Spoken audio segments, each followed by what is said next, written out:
가나안에 정착한 이스라엘 백성들이 신앙교육에 실패한 결과로 시대 전체가 350년 이상 긴 어둠의 터널을 지나야 했습니다. 이어지는 사무엘상은 사사시대의 어두운 굴레를 끊고 시대를 개혁한 사무엘과 이스라엘의 초대왕 사울, 그리고 그 뒤를 이어서 왕이 되는 다윗이 준비되는 이야기입니다. 본래 이스라엘에는 다른 나라처럼 왕이 필요하지 않았습니다. 하나님을 왕으로 삼고 율법과 말씀으로 통치되었기 때문입니다. 그러나 백성들은 왕을 요구했고 하나님은 그들의 요청을 가슴 아프지만 수락합니다. 이렇게 시작된 이스라엘의 왕정 제도는 500년간 지속됩니다.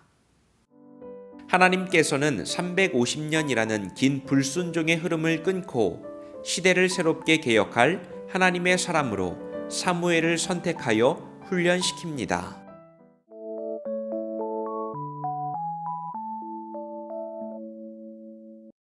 어두운 사사시대를 끊고 광명의 시대로 인도할 한 사람이 준비되고 있습니다.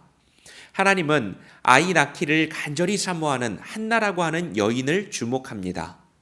그녀는 성전에서 눈물로 간절히 기도하며 주의 은혜를 구합니다. 그 모습이 얼마나 간절했던지 제사장 엘리는 그녀가 술 취한 사람으로 착각할 정도였습니다. 한나는 그녀가 구한 대로 아들을 낳았고 서원한 대로 아들을 하나님께 바칩니다. 여러분, 이 아이가 사무엘입니다. 사무엘은 성전에서 하나님의 사랑으로 자라갑니다. 어느 날 하나님은 사무엘에게 나타나서 그를 부르시죠. 사무엘은 하나님께 엘리 제사장 가정이 받을 심판에 대해서 미리 듣게 됩니다. 비밀이었습니다. 사무엘은 자랄수록 그의 말이 하나도 땅에 떨어지지 않았고 그가 하나님의 선지자로서 세우심을 받을 줄을 온 세상 이스라엘이 자연스럽게 알아갑니다. 이제 하나님은 사무엘을 통해서 이스라엘을 새롭게 하시고 새 역사를 만드실 것입니다.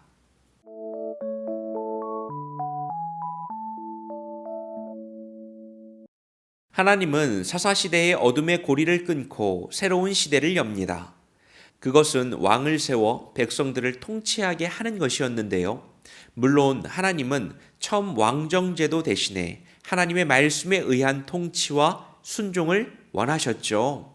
그러나 백성들의 계속되는 요구와 갈등 속에서 그들의 요청을 수락한 것입니다.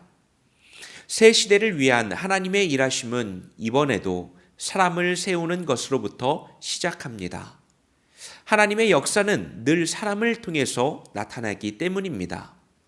또한 그 하나님의 사람은 기도를 통해서 준비된다는 사실을 우리는 말씀을 통해서 우리는 반드시 기억해야 합니다. 어머니 한나의 간절한 기도와 결심을 통해서 새 시대를 위한 하나님의 사람 사무엘이 준비되었던 것입니다. 자, 여러분, 하나님은 새 일을 날마다 행하시는데 언제나 사람을 통해서 일하시는 분입니다. 어떤 사람이죠? 기도로 준비된 사람입니다. 하나님의 꿈을 자신을 부르시는 소명으로 받아들이고 기도와 말씀으로 준비된 사람을 통해서 세상은 다시 빛날 수 있습니다. 나를 향한 주님의 부르심, 우리도 들을 수 있기를 원합니다. 주님, 우리가 하나님이 찾으시는 그 한 사람이 되기를 원합니다. 예수님의 제자 되어 빛과 소금의 역할을 감당하는 그리스도인으로서 살아가게 하옵소서. 예수님의 이름으로 기도합니다. 아멘.